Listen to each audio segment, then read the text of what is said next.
Photography World, the podcast for everyone passionate about landscape photography. I'm Grant Swinburne and I'll be your host on this show, talking to landscape photographers about their motivations, their reasons behind their creative decision making, and what photography means to them. Charlotte Gibb, a renowned fine art, nature and landscape photographer, shares her journey of discovering beauty in the overlooked details of the natural world.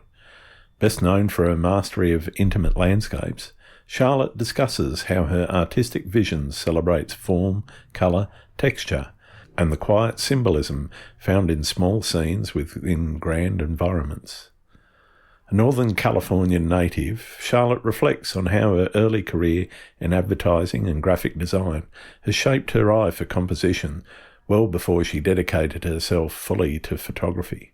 She speaks about her long-standing connection to Yosemite National Park, the evolution from film to digital, and how her creative process balances technical skill with artistic interpretation. In this conversation, Charlotte opens up about the challenges of staying original in a saturated photography world and the importance of creating from a place of authenticity. She shares how she navigates creative slumps, the emotional resonance she seeks in her images, and the editing workflow that supports her storytelling approach. We also dive into the emotional side of creating art, memorable field experiences, and practical advice for photographers striving to find their unique voice. I hope you enjoy the show. Charlotte, welcome to Landscape Photography World. Nice to have you on the show. Thank you for being my guest this week. Thank you. Excited to be here. Excellent. Let's talk about landscape photography because that's effectively what this podcast is all about and what it means to you. What is landscape photography in your life? Oh, boy. Well, in my life, it's my zen. It's what I do to relax. It's like what most people do for yoga and meditation. I do landscape photography because it gives me incredible relaxation and peace from initially what was a pretty hectic and crazy life. I found such peace, such relaxation in it. That's why I started doing it. No. And that's what it is now for me, pretty much. It's purely a relaxational hobby, or is it more than that? I'm an artist. I've always been an artist for my life. And so it's always been not a hobby. It's been something that's a thread that runs through my life. I've got a camera for my 16th birthday. It was a Pentax ME Super. And that's when I got started with photography, and I loved it. But then it was a hobby for sure. So maybe it stayed a hobby through my whole life, but then when I became a graphic designer, it became a tool that I used. Before that, I was studying journalism, so it was part of, again, something I did to communicate. It was a communication tool. The camera has always been a tool in my life as an artist. And when I started doing landscape photography, it became a tool of relaxation for me. It was what I did after years of having a career as a graphic designer and doing exactly what people told me to do. Doing landscape photography was something I could do that nobody had to tell me what to do. I could do it just to please me visually. And I'm sure, Grant, you've had that experience of being out in the field where you get into that rhythm and that groove where time just completely disappears. Yeah. And it's very amazing. It's an amazing thing to experience. And I seek that out where time just stands still. Excellent. You brought up a couple of things that I want to dive into. One of which is that transition from where it was a tool and something that you worked with, it was part of your career, and where the art started, which is what it sounds like to me you were describing when you said, okay, I can go and do whatever I want. Now, I know graphic design is art, so it's probably a fine line, but I'm interested in, and I ask this of a lot of photographers that I speak to, why and where did that epiphany happen that you said, oh, this is actually something for me, this is something that releases some kind of creativity in me, as opposed to being a documentary tool or a tool for work. Where did that happen for you? Oh, it's a good question. I think it happened probably after I sold my design business, after I got stressed out helping my husband's software business, helping him get that going, not just going, but strategically. Anyway, I don't want to go into all that. But Yeah, sure. it was a very stressful kind of time in my life. And a friend of mine said, "Hey, have you checked out what you can do these days with the digital cameras?" And I had a digital camera, but I still wasn't, I didn't like the quality of digital cameras. I was still living in the I liked film-based cameras. I didn't like The early days of digital film was definitely still king, and it had that look and feel that just you didn't get from digital. it was flat, it was ugly. I didn't like it. And he said, "Oh, they're coming a long ways, and look at what you can do with like HDR." And he showed me, and I went, "That's awful. It's really awful. That's what you have to do to get dynamic range. It's like you have to stack these." And I was like, and everybody was doing it, and I was really resisting all of that.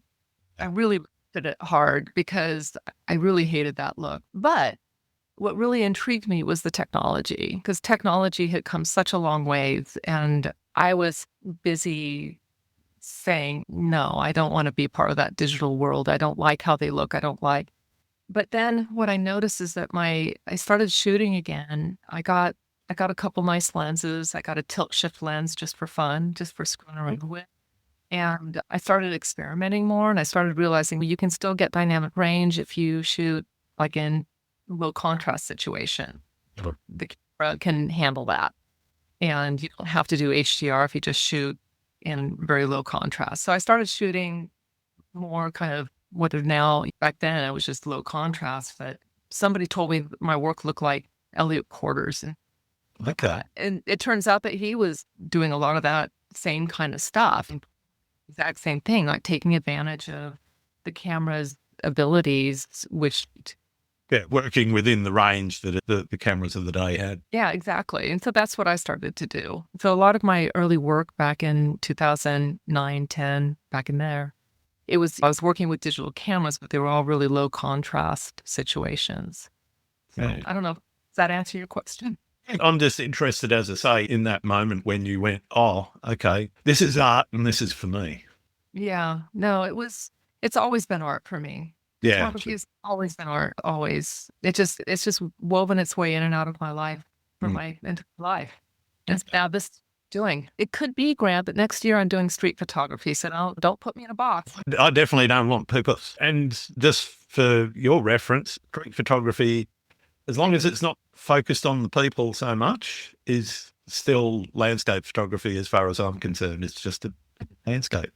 But I think the key difference right now is that I'm not doing it to please anybody else but myself. That was the real difference, was that I wasn't taking pictures for anyone else but me. Yeah, nice. And part of that process of doing things for yourself, I'm interested in, obviously somebody said to you, hey, look at what digital can do now. Where did you start to pick up and learn the processes beyond what you were thinking was possible and started to go, okay, here's where I can actually experiment? And have you done much experimentation with your work? Oh, sure. I was a really early adopter of Photoshop way back in the 90s. So for my clients, I was already doing photo montages and interesting stuff and I was already art directing lots of other photographers. So I was hiring lots of photographers and using their work to do compositions for graphic design and for hired work. So I was already there, like I was already digital in that world. I already knew the tools, knew how to handle the tools. I was technically very capable of doing the work. So what technically didn't have the expertise or the ability to do it. I think that the difference, though, was when you go from photographing food, people, studio, all that stuff, street, whatever, and you go to nature, there's like your subject is chaotic. Your subject sometimes isn't neat. I struggled with that a lot first because I was trying to say, I want to be outside. I want to be outside. I want to be in nature. Like, how do I take pictures that aren't awful? Because my pictures were awful. And I was a photographer, and I couldn't take a decent picture of Yosemite where I went to all the time. And what is wrong with me that I cannot do this? And it turned out to be simple. I just had to make peace with a tripod. I didn't like using a tripod. I hated it. And cameras back then didn't have the kind of image stabilization that they have now. You had a camera on a tripod, period.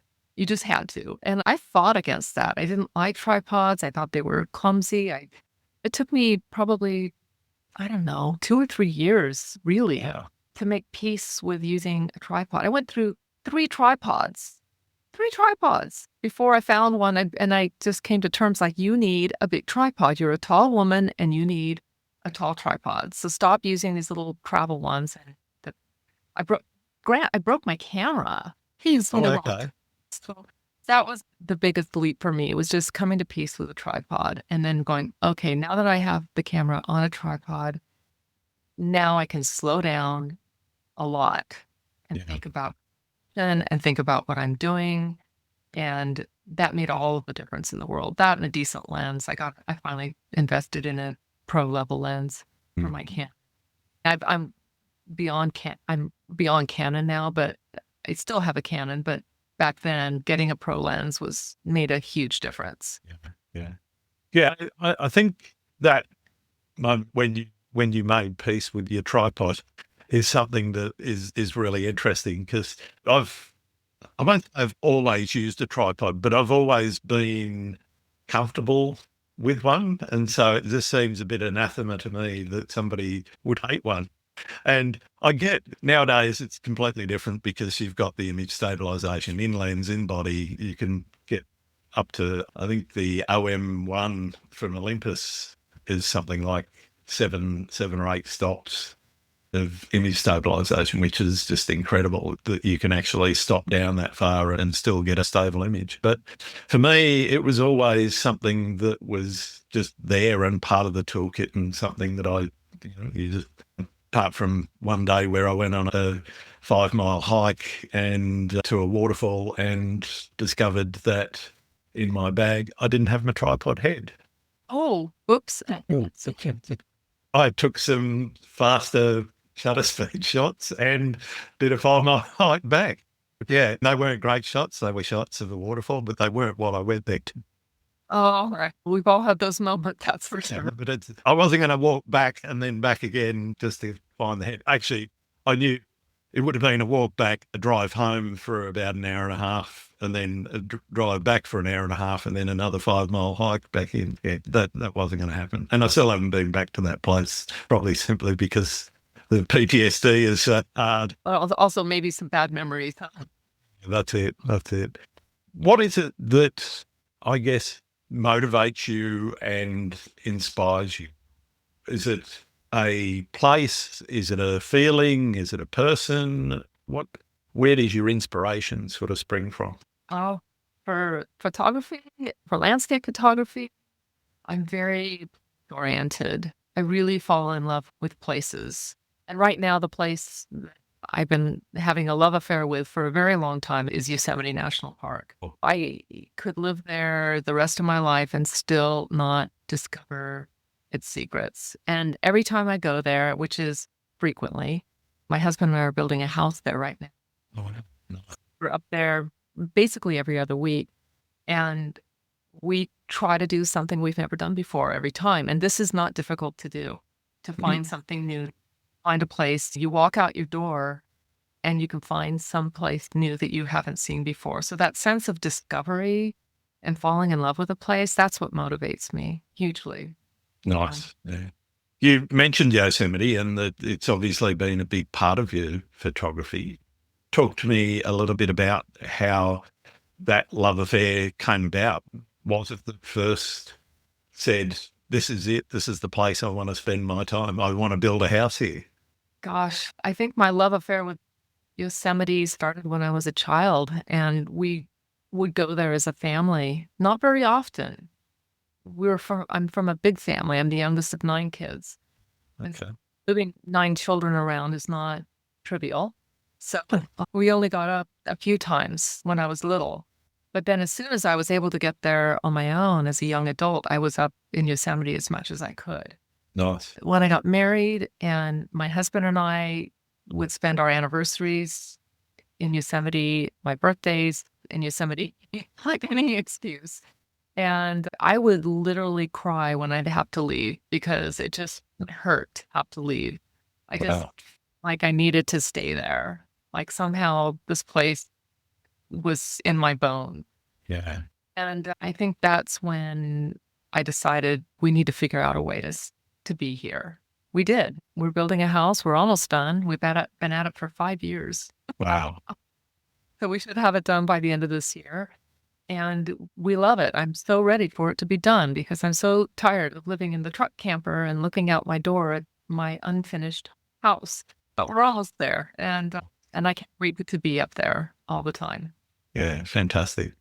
And I'm really interested in what people's creative processes are like in terms of setting yourself a creative challenge. Do you set yourself creative challenges? I do I do. I have projects that I work on. Of Okay. course. Yeah. And what does that process look like? But usually process looks like me beating myself up for being lazy and not working hard enough, coming up with an idea for something that I want to work on. And then usually my projects are very long term. Right. I don't say next week you're going to do this. This is something that's been tickling the back of my mind for a long time. And I'm going to work on this for the next however long it takes to do this. Okay. And that's what I do. Right. And do you have multiple projects going at the same time? Yeah, I do. Yeah.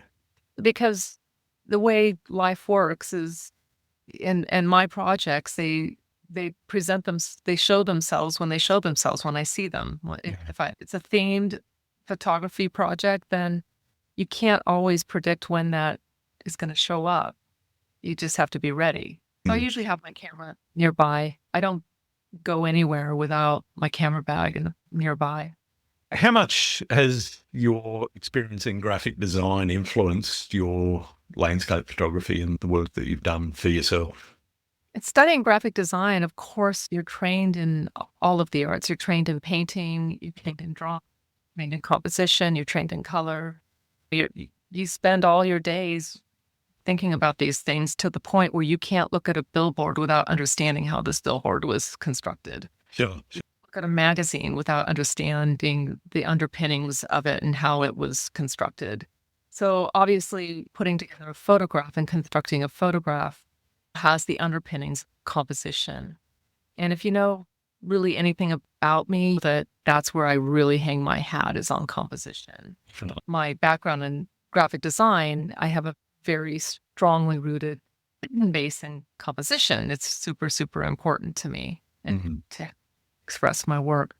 So other than that, though, being a graphic artist is nothing like being a natural landscape photographer. I guess aside from maybe some of the editing, if you're doing a composite or something like that. I know from my own experience, I don't come from a graphic design background. I actually come from an IT background, but part of my career, I actually worked with an airline setting up their website from scratch. So I had to delve into, and it was literally my project to build that thing. So I had to understand all of the intricate workings of the scripts we were using, the code, but also the graphic design, how that graphic design was going to get translated into code and be displayed. And that taught me quite a lot about graphic design, composition, etc., quite early on, and learned quite a lot about graphic design from the graphic designer we'd hired to put things together. And then that sort of clicked back into some of the photography stuff that I was doing at the time. And that, I guess, helped me develop my way of working in Photoshop as well by grabbing some of those tools and understanding them better and how to actually work with elements inside Photoshop. And I know from my own experience that it really helped a lot in terms of the post-processing side of things. but also, as you said, in the compositional side of things, actually working for balance and working for different shapes and leading lines, et cetera, and getting people to understand the image using a visual language. And that's exactly what creative design is all about, is giving people a visual language to understand an image and take that message away, because that's really what you're trying to do with it. Is that what you're trying to do with your photography as well? Are you using a visual language to explain a story or give somebody hints as to what you were thinking in the moment? Yeah, sure, of course. And I like what you said about visual language, because I think it is a language and it is something that you use to communicate. And that there's the technical part of composition, but there's also, as you mentioned, like the intersection of all these different parts of your life that intersect, and you bring all of those life experiences to bear on your photography, whether you're conscious about it or not. You do.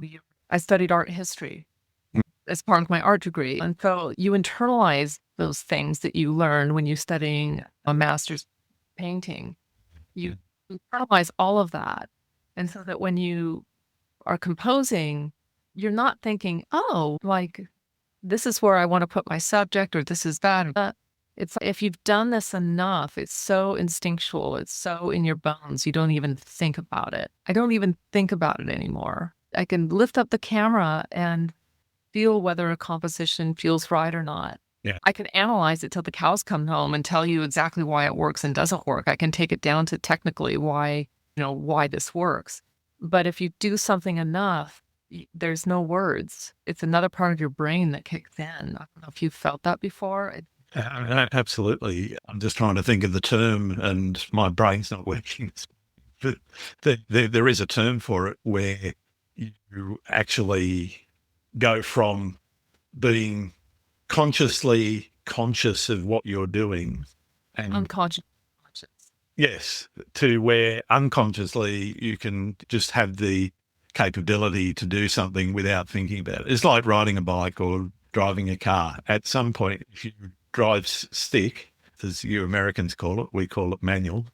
It's just instinctive from the revs of the engine. You know where your foot is on the accelerator, everything that feels the speed you're going, etc. You know what gear you want to put it into next, and your left foot goes on the clutch, and your left arm, for you guys on the other side of the planet, it's the right arm and right leg. But you know what I'm saying is that you don't think about that, but it all just happens and you get into the right gear and off you go. It's just like that. And it's not to say there aren't times where you're just like, you can't get things to quite work out in a frame, and you have to move your body this way and move that way. And you have to like futz around for quite a while to get it all to work in a frame.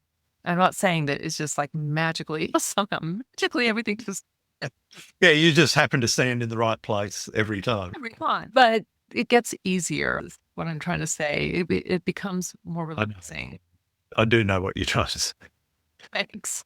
With that visual language, what is it that you are trying to communicate? Do you have stories in your head whilst you're in the field thinking about, okay, this is going to be a picture about blah, whatever it happens to be, that mountain, that river, that tree? Or is it something more ephemeral and more opaque to the viewer, and they've got to interpret it themselves?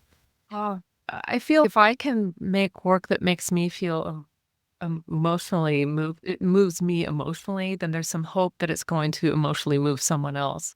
I don't take responsibility for that other person's response to my work. They may love it, they may hate it, they may emotionally respond to it. But I figure if I can make something that I just go, oh my goodness, that's it. That lovely. That's takes my breath away. Then hopefully I can communicate that to another person when they see it.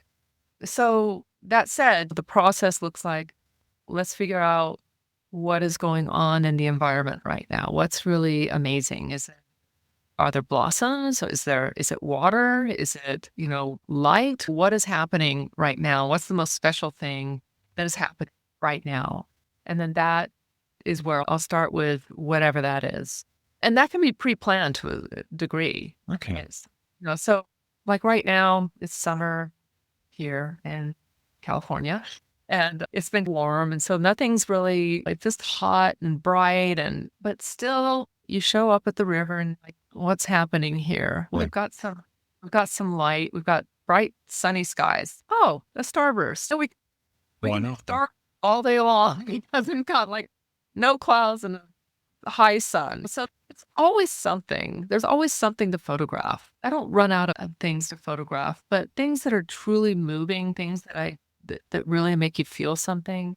You got to get up early and you got to seek out special conditions to get those kinds of photographs, in my opinion. And they're all the more special because oftentimes you find yourself alone, like we Absolutely. find, Yeah. and you're witnessing what nature's doing and you're by yourself. And sometimes I'm like, where is everybody? This is so beautiful. Oh, that feeling. Do you like to be alone when you're doing photography, or are you happy in a group? Either way, I think I'm more happy alone. Yeah. I can't really get into my little Zen thing I was telling you about if I'm with a group, but I'm a social person and I like people and being around people. But if I'm around people, I don't work as hard. Yeah, I tend to take worse photos when I'm with other people because it's more about the conversation and social than it is about the photography. I'm thinking about, what are we going to have for breakfast or something like that. No, my best work comes when I'm by myself, Yeah. for sure. I'm very much that way. And quite often the only other people I see are early morning swimmers or rock fishermen. And because I'm here on the coast and doing a lot of coastal photography, they're literally the only other people. Occasionally I'll bump into another photographer.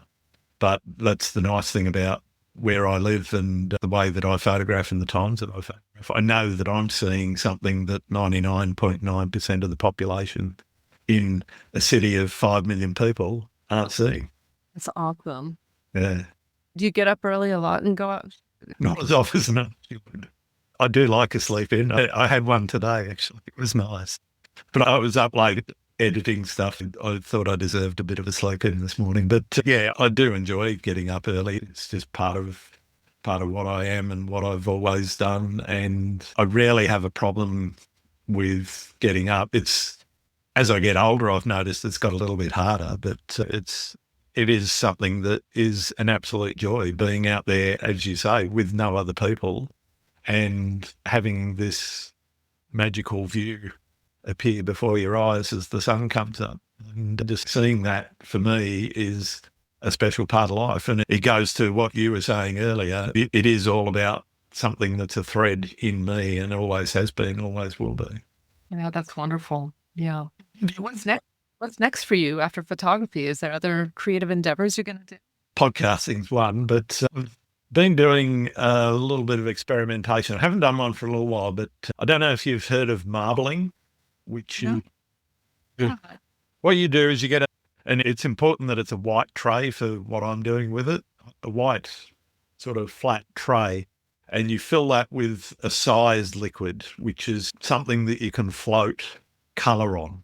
And you then get inks and milk and whatever juice, whatever, you name it. If you can make a colour with it, you get an eyedropper and just drop droplets of this onto that size, and they spread out and move and mingle. And then you can get a toothpick or a toothbrush or a handle of a spoon or something and stir them around a little bit, and they all start to blend and move around on the size. And I sit there, I've got a rig with my tripod so that I can get a straight down. It's basically got a counterbalance arm that comes out horizontally from the tripod so that I can get a top down, just frame it up with a 50mm lens and take photos of what happens in that little tray. And How fun. yeah, it's just something creative. It's photography again, but it's completely different to landscape because you literally have no idea what is going to happen because each drop that you put on does something slightly different. And the colours, but also the types of material, if you put, say, orange juice on, it's quite acidic. And so it will interact with some of the inks differently to, say, milk. And you just play around and And it's completely and utterly creative and really relaxing. And you can really slow down and just take your time and have a look at this thing and work out what you want to do. Yeah, it's just a huge amount of fun with a bucket of water, basically. Crazy. Advanced barista latte foam making. Yeah, with multiple colours and different textures. Colors. Yeah, some things have bubbles in them, some don't. And yeah, I've seen people where they've actually put the tray on a very slight angle so things will run down slowly. And so there's all sorts of little tricks and things. People put glitter in some of the liquids so that sort of has texture and whatever. So there's lots of things that you can play around with. It is literal.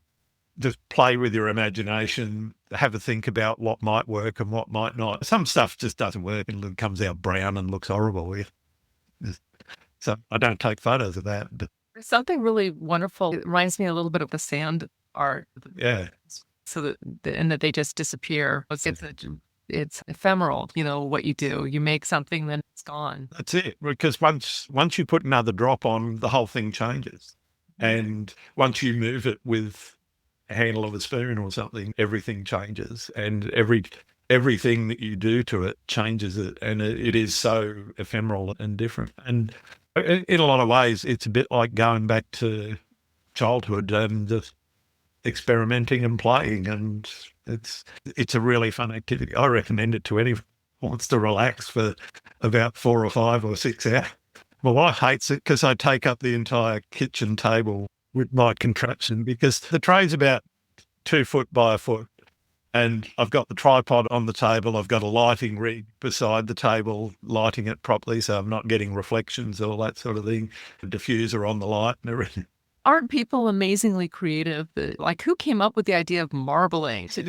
I don't know where it came from, but I do know it used to be used. What you can do, if it's ink, anyway, I don't know if all is you put it on paper. And so the end pieces of quite a lot of Victorian age books, and I think maybe even earlier, using marbling techniques. So a lot of those were printed using marbling. And so it stems from that. I don't know if it was a bookmaking thing or I've never actually delved into the history of marbling, but yeah, whoever came up with it, they're a genius and I love it. Very cool. Try that out one of these days. Absolutely. What about for yourself? I'm interested in what you have next after landscape photography. Is there an after landscape photography? It's like I said, I'm a career artist. I'm building a house right now. And that is like the biggest art project I've ever taken on in my life. Sure. Like every single decision, I'm right there. Like how materials are going to intersect and work together. Like that has to be figured out. And what is that material? And it's such a creation. It's like it's a come true to be able to build something from the ground up. And the contractors that can build a house, I think, wow, what a superpower is that to know how to build a house. Yeah. What a talent to have. And then to be part of that process and to envision it and tell them, like, this is what I want it to look like. And then they do it. Getting them to interpret what you're saying into something real and physical. Yeah, it's amazing. Amazing. So this is like we used to call it like, it's a custom home. And then it was like, it's a very custom home. Now it's it's an art project. and it's delightful. But before the house, I've been doing photography. And before that, I was doing music and I was writing and producing and running concert series. You say that I'm a career artist because, there'll be something else after the house is done. I don't know what I'll do, something. I don't know. Maybe I'll start writing poetry or maybe I'll start painting. I don't know. But photography has always been a thread through my life. So I will always have a camera nearby in my hands to make a photograph when I can. Always. I'm very much the same. And like you and your husband, my wife and I, we're currently building a house as well. And I say building, sorry, we're planning a house at the moment. So we're working with a contractor to finalise all of those thought bubbles about, how big do I want my laundry to be and so forth. Hey, it's creative. Absolutely. What colour goes? We have a kitchen table. And it's one of the reasons why I haven't done marbling recently is because of the house.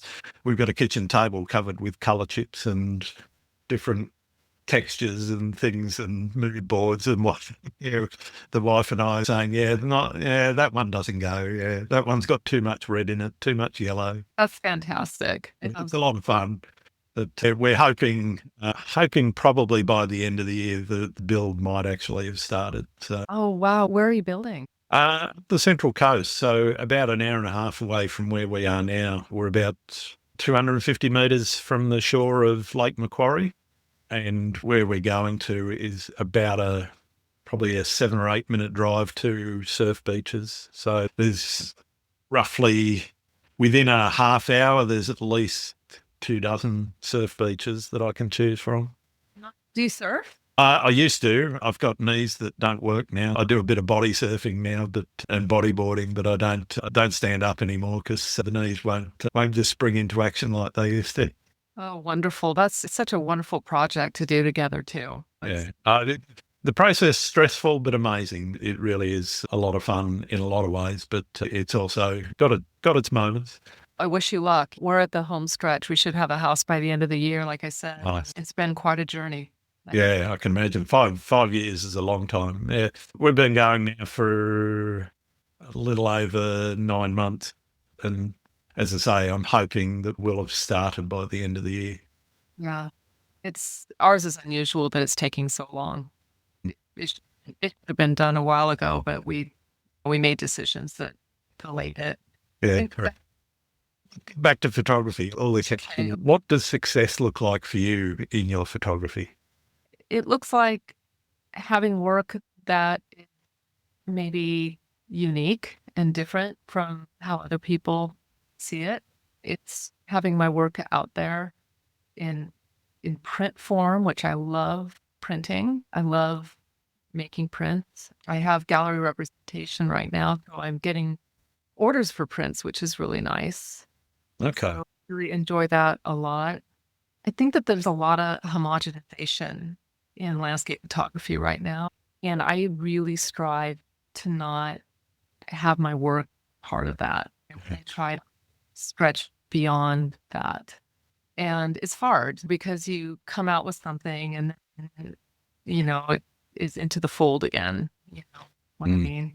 So I really put a lot of value on original work.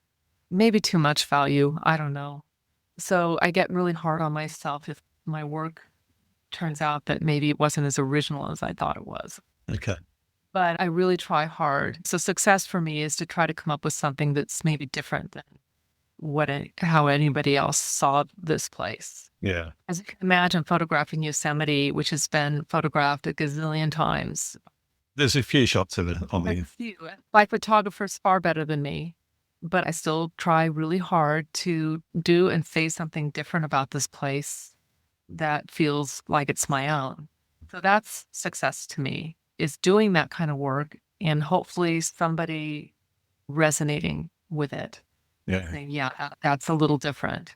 Yeah. You mentioned you've got gallery representation. How's that process been in finding the right place to represent your work and actually working with them?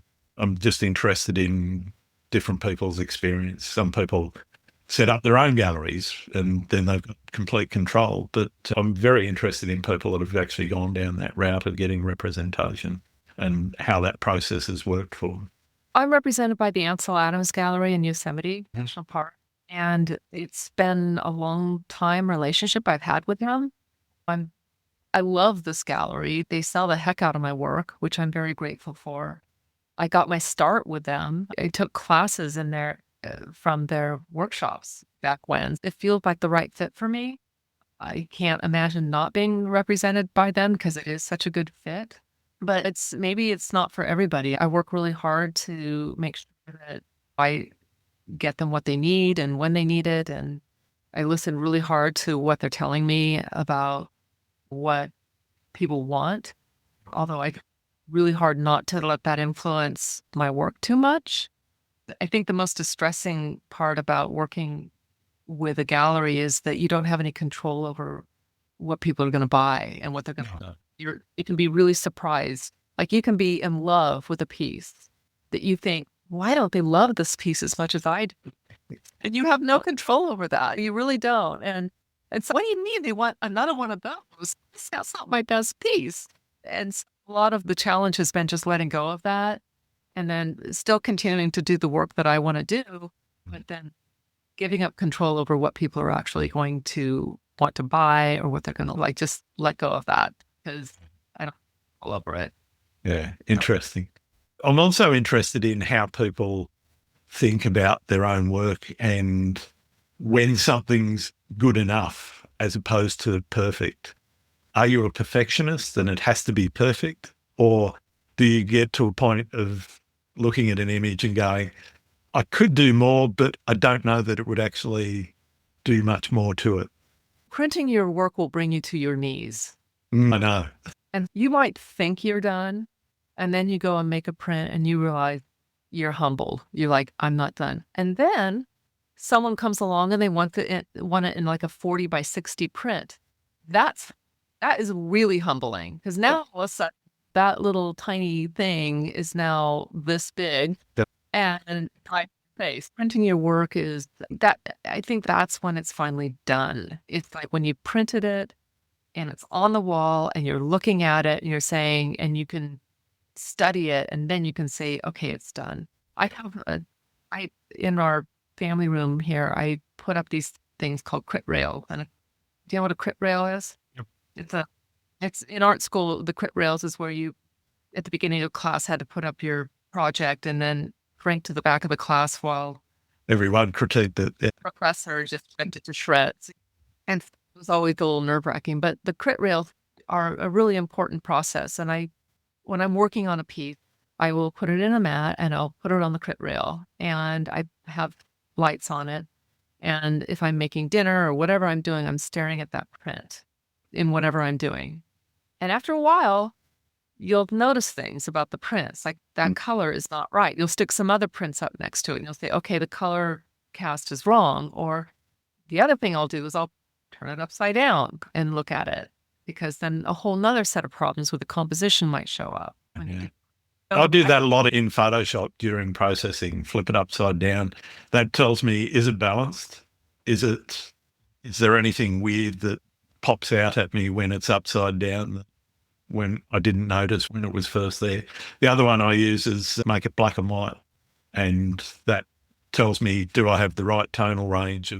Is that too hot? Is that too dark? Yeah, I do those tricks. The other one I teach people to do is to blur it. Use a really broad Gaussian blur, and that will just take it down to color, like where color is. Yeah. Make out the photo. Like anything you can do to abstract the picture so that you can start analyzing it in terms of shapes and colors and forms. So anything like that, and so that it doesn't continue to be literal. Like it's really hard, I think, for people to say, but it was a beautiful scene. It's not a scene anymore. It's not a scene. Forget that it was a scene. It's just a composition. It's two-dimensional art now. It wasn't, you got to forget about that now. It's now on your crit rail, and you have to be your own worst critic now. You have to be the professor saying, what were you thinking here? Like, how do you defend this little part of this picture? Yeah. Why is that included and not excluded? Huh? Exactly. And so that's why I do it for myself. I don't really have anybody that I can do that with. So I have to be my own worst critic. And I'm brutal. I am really mean to myself. I think, I won't say everyone, but I think a lot of people are their own worst critics. I know I look at some of my things, particularly when I print them, and it's, how did I miss that? And so you go back in and you clean it up and sort out whatever that was. And you then print it again, you print another test print, and you look at that and you go, I missed that. Completely different thing, but I missed that, back into the edit. And it is something I think that is really helpful, is having your own critical eye. But I also like to get somebody else to take a look at something, particularly if it's a commission work or something, and it's not the client. I'm not asking the client to do this, but I will ask somebody to come and take a look and say, tell me what the hell is wrong with this. I don't know if anything is or not, but just you tell me what you think. And getting somebody that you trust to actually go through and do that is really helpful too. Yeah, I encourage people to have one such person in their lives, not 10. Yeah. Just one. That's all you need. 10 will just confuse you. Like a camera club, your head will be spinning. But have one trusted critic that you can count on to critique your work. That's something special for sure. Yeah, makes a big difference. Absolutely. Let's talk about shooting, and it might not be Yosemite. What's your most memorable shoot? Oh, I think that when I think about moments, there was this moment, must have been like 2012 or so. It was pretty early on. And I was with a group, and I can't remember if I was with a group, a photo workshop group. And I think I was assisting on that one, but I was still shooting. And normally when I assist, I shoot sometimes. And on this one, I was either a student or I was shooting, and I was assisting, and I can't remember. But anyway, there was this man from Seattle that was in the group. He was a doctor, a retired doctor, and he had been a Boy Scout leader. And he was just like one of these personalities in the group that was like always getting the group to sing trail songs. Like, he got everybody singing, and he was just like this like really up and cheerful person, like all the time. And we had bushwhacked into this canyon and this canyon was made of solid granite. Like literally, it was this beautiful steep canyon, solid granite, and it was gorgeous. And there was water running down, and I was standing next to him and we had our tripod legs crossed. And I said, wow, I could do this all day. I am like so happy right here with this light. I could just do this all day. And he said, yeah, this is nice. He said, but the reason I'm doing this is because this camera here that I'm using was my son, and my son died. Oh, wow. And the reason I do this is so that I can feel close to my son again. And that, I will never forget that. It has their reasons that they do photography. Oh, yeah. But the connection that he felt to his son by just the act of doing this. And I'll never forget that. I stood there bawling. Imagine. And he wasn't sad about it. Yeah, nice. And it turns out out of this really crazy coincidence, he and I had friends in common in Seattle. He was from Seattle, and we had close friends in common, which is crazy. But that's my most memorable moment. Nice. What about horror stories? Have you had any situations like leaving your tripod head at home? Oh, you don't know me, Grant, but I am like safety first. That's me. So I really try to avoid horror stories. Like, I'm really try to be prepared. And so I don't have a lot of horror stories. My horror stories, though, involve camera gear. Yeah. So I had a camera, or like I said early on a tripod, it went over. I turned around to get something out of my bag. Horrible crunch behind me. And it was my tripod and my camera hitting the rocks. And oh, man. And it was a brand new lens. It was my first pro lens. It was a 70 to 200. And I had only had it for 3 months. And it cracked the front of it. And it was really badly damaged. And I was photographing these dogwoods along the Merced River. So I just got a different lens, popped it on, and kept shooting. And I felt like I was just so professional, continuing working. And then I got done, and I put the camera in the bag, and I got back to the car, and I cried.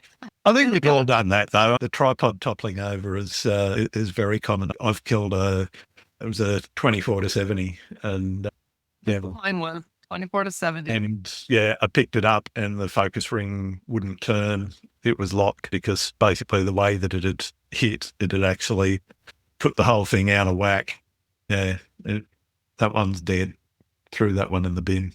Very sad. Very sad. But mine, I fixed mine. It was because I'd only had it for 3 months. It was just out of warranty. Yeah. Okay. Mine was a bit older than that, but I had bought it with a Visa card, and I think if it would have happened just a little bit sooner, Visa would have covered it. But Nice. anyway, it got fixed, and it turned out that lens was like my favorite lens, and maybe it just had the softness to it that I love, Yeah. and maybe it was damage that I did to it. I don't know, but I used that lens for many years and loved it. Wow. Yeah. What has photography taught you about nature? Oh, to slow down and respect and notice. Yeah. I think before that, I was always hiking and trying to get from point A to B. Photography taught me to stop and notice Yeah. and respect, really respect nature. I've seen some really amazing things that maybe I would have just walked by before. Mm. Now I don't. I see them. Things like ice plants coming up out of the ground and Nice. Yeah. interesting spider webs or little tiny details that I might have walked by before. I don't walk by them anymore. I notice them. And what's great is now I've got my husband notices them. He's now trained to start spotting little things. That's fantastic. Yeah. I think it is interesting once a photographer starts to develop what people call a photographer's eye, and they start to see the world in frames, and you start to visualize things as you're driving, as you're walking, wherever it is, and you go, oh, that could be a shot. You don't have to take the shot, but you can appreciate it for what it is at the time that you see it, and just go, yes, that would actually make a nice shot. Yeah, that's true. Once you have trained your eye, you can't untrain it. No, you can't stop doing it. Yeah, it's wonderful, quite wonderful. Yeah. Are you straight into editing when you get back from a shoot, or do you let things marinate for a while? I process immediately. Okay. I download and I do some light processing. And the reason I do that is because it's really fresh in my memory of how it looked. And if the camera does a pretty good job, but it's not perfect. Sure. Things look like. So I try to do some very light processing in Lightroom just to get a feel for what it looked like, how I remember it. Yep. But I do all my heavy lifting in Photoshop when I get home to my studio. That's where I mostly do most of my processing. Yeah. What does the process look like? Is it the hours on a piece? So Yes. obviously, yes, it might be. Yes. Hours. It depends. Yeah, it depends. Yeah. Yeah, I'm a perfectionist for sure. I think you have to be doing this kind of work, but I'm also highly experimental. So it might take me a while of finding the right feel for a piece. There's no pat answer. Yeah. I had athletes, which Lightroom filter do you use on your photos? Is what? I didn't even know what they meant. A filter. So it's just this raw process of just figuring out how to bring out what I remembered it feeling like and looking like. Yeah. Yeah, I tend to be straight into it, though I've just got back from a trip to the UK, and there's a few there, particularly from the drone, where I haven't even opened the images. I have an idea about what they look like, but I have no idea what they actually look like. I haven't looked at them from that trip, and that was about a week or so ago. So it'll be interesting to dive into that, because I haven't had the sort of immediacy and memory there. But I also find going back through archives, and because of so many images that I haven't edited, I've taken them, I know what they look like, and I've picked the eyes out of most of the set that I've got. But there's ones that you come back to and you go through some of the ones that you might have thought, oh, that's close to being, and then you take another look and there's new technology, or there's different things that you can apply to it because you've learnt different techniques. And I find that quite a good experience, going back to some of what were secondary images and making them close to primaries, if not primaries. And sometimes they're even better than the original one that you did the day after you got back from the shoot. And for me, that's a lot of fun, is going back through the archive and finding stuff.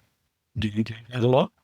If I can't get out and shoot very much, yeah, I'll dive into the archives. I call it dumpster diving. Sometimes I find some good things in there, but that maybe I missed because there was a better one or something. And Yeah. I'll find gems. Or like when you're in the field and you remember, oh, that was the frame that it all came together. And so when you get back, you're like, okay, you focus on that frame that you knew was great, but then might have been something else going on that you missed. But usually my instincts in the field are right. If I am shooting and I'm working to achieve something, there's a process. I can look at the progress of my shots and say, yeah, I was working towards this one at the end. And it's oftentimes the one at the end that is the winner. That's the one that I work on because I was consciously getting there. Yeah, I will oftentimes just discount earlier pieces because I don't even go back and look at those because know that that's where I ended up. Yeah, interesting. Yeah, I'm a bit the same with some.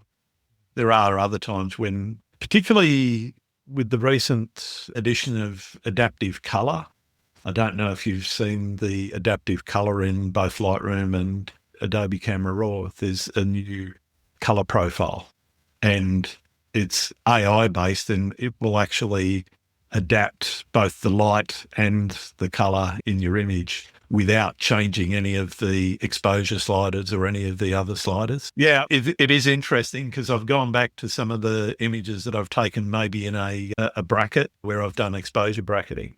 And you pull one of those out and pop it in there and just literally I started doing this just to see what happened with a couple of them. And hitting that button, you've still got total control over everything, but that initial color profile gives you a different look to if you just used Adobe Color or Adobe Landscape or one of the other color profiles. And I just found it really interesting to start playing around with individual images out of a bracket and seeing what I could get from it without necessarily using the full bracket of 3 or 5 shots that I might have in the archive. And it was something that I don't mind the look of in some cases. It doesn't work for every image. Sometimes it just makes it look horrible and I'll just close that and not look at that anymore. But sometimes it just goes and takes one of those images and makes it something a little bit better than what the original raw file was. No, interesting. But then, as I say, you can still play with everything else all of the other sliders are basically untouched. But it does change it lifts shadows a little bit if they're too dark, damps down highlights a little bit if they're too bright. So it actually gives you, in some cases, particularly those mid-range shots in a bracket, it'll actually give you quite a nice histogram to start working with, and then you start playing around with your exposure and your colour and your curves adjustments and all those sorts of things. All I'm saying, take a look. Manual type of girl. Yeah, I am too. But I found it really interesting to experiment with and play with. I found a few shots that it works really nicely with. Well, no, I think that those kinds of tools are really useful. Nothing else just to get your creative juices going. If you're not really sure where to go and what to do, then yeah, I can understand using tools like that. As I said, doesn't work with every image. Yeah, I usually know where I'm going with an image. So I have my things that I do because I usually know where I'm going. Whoops, sorry. Fair enough. Have you ever struggled to find inspiration in your photography? And if so, how did you handle that? How do you handle hitting that creative wall that a lot of photographers hit and they go, I'm just not feeling it? No, I do something completely different. I think that every artist hits those moments where they expect too much of themselves. They feel like they should be creating more. And I've learned, having been an artist my whole life, is that when those moments happen, to not panic and just do something else for a while and just be okay with that. Don't guilt trip yourself and don't feel like you should be doing more brilliant work. Just do something else. Go to an art museum, go write something, journal, play an instrument, do something completely different. But creative. Yeah. Something different. Or not. Go do something physical. Work out. Ride a bike. Do anything, but don't be hard on yourself. I think that's the part that artists do, is that we just really are good at beating ourselves up when we're not. Oh, yeah. And we're not creating. I think artists, we get such a high out of creating work that when we're not, it feels really defeating. And I've been through that a lot. Being a graphic designer, you don't get to have downtime. You're paid to be creative like all the time. And that was really awful at times when you don't feel like being creative and yet you have a project that's due and you've got to You got to push through it. Yeah. So these days, because I don't have to be creative on cue, I'm able to roll with it and just say, that's fine. I'm not creative right now. I'm not creating work and I'm going to do something different for right now. And it's not forever. It's just for a while and until that spark gets lit again. And it usually gets put again. It will. It comes around. So you just have to sit with it. Yeah. What about imposter syndrome? Have you ever had to deal with that? Maybe early on. Okay. Starting, I think that when I first started doing this, it came very naturally to me because of my background in art and Photoshop, and it was very easy to transition for me once I just figured a few things out. I thought, I'm not that good. Come on, this wasn't that hard. But the truth is that it wasn't that hard for me. And the truth is also I think that the barriers into photography now are lower. When I was a lot younger and doing photography, I had a dark room. You had to have a whole room with chemistry and trays and all this stuff. There was a lot of equipment that you had to own, and it took up a lot of space. Of course, my studio takes up a lot of space now. My dark room took up a lot of space too.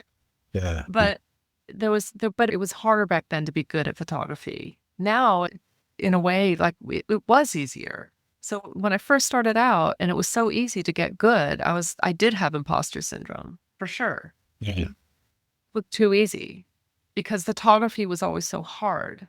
It was always hard. It was always a struggle. It was always difficult. But somehow in the digital world, going from graphic design into photography and already having all the technical skills that I needed to do, it was easy for me. And I felt that I wasn't that good. I felt that I didn't deserve. If people said my work was good, you don't understand. Yeah, I don't think that much anymore because I do work hard now. Yeah. I don't discount it. I don't discount myself. And I recognize how hard I work to create quality work. But yeah, I think it's not uncommon for people to have imposter syndrome. Oh, definitely not. Yeah, I still get it occasionally. But I think you did hit on something there that a lot of people who suffer from it probably don't recognise, is that it is about recognising how much work you've put into something and actually saying, oh, actually, yeah, it's not just me going out, taking a shot, sticking it on a computer, doing a quick edit and sticking it on social media. Okay, for some people, that might be all they want to do. But if you're printing work, you're wanting to sell work and that sort of thing, I think you do put a lot more effort into it than just those 2 or 3 steps. And recognising that goes a long way to making you realise, oh, actually, yeah, I am worth it. My work is worth it. My work actually has value in the world. Yeah, I think it's also just as you said, it's not just the work that you're putting in like right now into getting a beautiful photograph or going out and taking that photograph. It's your life experiences and everything that led up to that. Like for you, it was your technical experience. All of the things that made Grant Swinburne who he is got him to this place where he could create this photograph that's beautiful. Yep. There's no one else in this world like you who has those world experience who's going to make a photograph just like you. Yeah. And I think that's it. And for me, when I hit that, was like, this was too easy. I discounted the decades of work I had done being an artist. It seemed easy because I was already an artist. It was an easy for me to get there. And so that's why I was like, this can't be that good because that was too easy. Yeah. I don't do that anymore. Fair enough. You also hit on something that people that have been involved in film photography for a few years understand as well, is that film photography is hard. There are so many places where you can screw up photo in film and there's no way back. There's no undo button. That's right. Don't nail the focus in the first place in the field, you don't nail the composition there, then okay, you can do a bit of cropping, but there's only so much you can do. If you then don't nail the processing and the negative, you're going to end up with something that won't give you any good result. And then if you don't get the processing and the timing and the balance of your chemical baths and all that sort of thing, you don't end up with a good print. And each of those steps has its own reward if you get them all right, but also penalty, and quite a big penalty if you don't. That's right. That's right. So it's easier now to get a really good result because of the tools. It's not to say that everybody who picks up a digital camera is going to get a great result. No, But and it's not about buying the best camera either. yeah, but good gear helps, that's for sure. It really does. We've touched on photography in society and its value slightly there in that conversation. What do you see as photography's value in society? What's its place? Oh boy, Grant. I think that I used to think that we were documenting back when I was in journalism. Yep. Thought of photography that way as a tool of documentation. Now I consider myself a witness, that I'm bearing witness to nature. Yep. Beauty of nature, of what it is right now. It still feel in a way like I'm documenting, but I'm documenting in a different way. I'm documenting just how breathtakingly beautiful our natural world is, and stop to look at it and appreciate it, that it's worth saving and preserving. Hopefully that comes through of how important it is to preserve our natural world. Because I hope what I'm doing is not documenting something that's going to be gone. Yeah. There's this part of me that feels like maybe that's what I'm doing. There's places I've photographed that are gone, trees and places just don't exist anymore because of fires. Wildfires in California have been pretty awful. Yep. So some places that I photographed are just simply not there anymore. So that's one thing. So maybe my role is to bear witness. I don't know if everybody else who's doing this feels the same way, but that's how I feel. Interesting. Yeah. I love that. What do you see as the future of photography? Where do you see it going? Oh, goodness. I don't know. I think that it's just such crazy times. I don't even bother with social media anymore because it's just so depressing. I find it depends on what you look at. If you look at all the depressing stuff, you'll see more depressing stuff. If you look at enlightening and interesting photography and that sort of thing, more of that. So I've tended to do quite a lot of crafting and blocking in my social media to get rid of some of the nastier elements and promote some of the better elements. And I've found a much healthier social media experience through that. Okay, I'll try that, Grant. I'll give that a try. It takes work. It does take work. It's like nobody seems to understand the difference between something that's AI generated. Yeah, that's a big problem. So I think that authenticity is going to be more important than ever. I think that at least personally, I'm going to keep just doing what I'm doing. I'm not going to use AI. I'm not going to try to pass my work off as real when it's not. I think that authenticity is always going to have value. That's what I intend to do. It's not to say that I might start doing something like collages. I have no idea. I like making art. I like making visual art in particular. But when it comes to representing nature, I think that authenticity and being really honest and truthful about what you're depicting is important. Yeah. At least for me. No, totally agree. Yeah. What's your favorite thing about being a photographer? Gosh, I don't know. Being able to take pictures.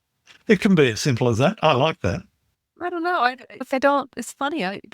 People think of me as a photographer, and that's like just such a little part of who I am. Sure. But I love doing it, and I'll keep doing it as it makes me happy, and it makes me happy. Fair enough. What's your least favorite thing? I was going to say the tripod, but my tripod and I are finally at peace with one. You're in a good place. We're in a good place. Yeah. I've been with this tripod and I have been together now for about a decade and getting along very well. It hasn't let me down, hasn't cheated on me. This tripod is very reliable. A loyal tripod's important. A loyal tripod. I've had some tripod trauma in my past, as I mentioned. Very important. But no, I think that the big thing is it's such a beautiful thing, Grant. It's like the older I get, the lighter the equipment's getting really good. And I'm shooting now with a Hasselblad, which is a medium format camera, which is a fairly heavy camera. But guess what? It has 10 stops of image stabilization. So I don't always have to use a tripod. I can hand holding with a lot of stuff with that camera. That takes quite a lot of weight off my back. Yeah. I'm usually huffing 35 pounds of gear on my back, which is getting old. I'm getting old and that's getting heavy. And I'm really rejoicing in technology getting better and making it easier to be a photographer. Excellent. What do you like to do when you're not out shooting and doing photography? What else does Charlotte get up to? Oh my goodness. I do a lot of hiking and I don't hike without the camera. Okay. I do a lot of cycling without the camera and I play guitar. And I love to write. I'm not that great at it, but I enjoy it. So I write. So yeah, well, that's about it these days. I love to kayak and be out. If it's outside, I'm doing it. I don't like to be cooped up too much. And of course, you're building a house. So. That's the big one right now. I don't know what I'm going to do with myself when it does become all consuming. It is right now, especially it is. We'll see when it's all done. Maybe it'll become something else. I don't know. I'm volunteering in my little town in Yosemite. Yep. I do a lot of volunteering, and so now I'm stepping up to take a position on a board, which will be nice to be part of that community. Excellent. Yeah, so I like volunteering where I can. I like to help people. I like to help out neighbors, whoever needs. Fantastic. Speaking of people needing some help, are there any photographers out there that you think I should be talking to on the podcast? Oh, and you're going to ask me that. So I'm very biased, of course, and I don't want to just say this. Biases are fine. So first of all, I looked at your list of photographers you've already had on, and you've had on so many already, and so many that I would have recommended you've already talked to. But there's a few that I noticed that were missing from your list, and they are all friends of mine. That's why I said that I'm not unbiased. Nepotism is fine. Chrissy Donati is a photographer friend of mine. She's a teacher, wonderful person, wonderful photographer, and wonderful educator. Another pal of mine is Beth Young. She's an architect and also a good pal of mine. I've known her for well over a decade now, and we're good friends. But she's always pushing herself into new areas of photography, and I really admire that a lot about her. Another one is Michelle Sons, and really one of the more thoughtful photographers I know. A really good writer, a really good artist. And of course, all of these women are excellent photographers. The last one is Ellen Borgrave, and she's a Dutch photographer. And she and I have never met, but we correspond a lot. And her work is just breathtakingly beautiful. Yeah, so she does a lot of woodland photography, and she's been doing it for a very long time. And it's a very beautiful work. And she's a very interesting person, and I think she would have a lot to say to you that maybe you wouldn't hear from other guests. Awesome. Thank you very much. You're welcome. My last question is one that everyone on the podcast wants to know the answer to. Do you like pineapple on pizza? Oh, I like any pizza. However, I've never met a pizza I didn't like. No. Even pineapple. Fantastic. Thank you so much, Charlotte. It's been absolutely wonderful getting to know you more and understanding quite a lot about you and how you work. Where can people find your work? On my website, charlottegibb.com. Pretty easy. I'm also on Instagram. I'm actually fairly active on Instagram, more so than Facebook. Sure. That's probably a good place to find me, either one of those. Fantastic. Thanks very much, Charlotte. All right. Thanks, Grant. Thanks again for listening to Landscape Photography World. I hope you enjoyed the show, and keep listening because I'll be joined by some great guests in upcoming episodes. You can find my work in this podcast at grantswinburnphotography.com, along with prints, photography gear, and I'm also on Vero, Photo, YouTube, Instagram, and Facebook. Don't forget to comment and subscribe because it really helps the podcast to get seen and heard. I'm Grant Swinburne and hope to see you out shooting soon.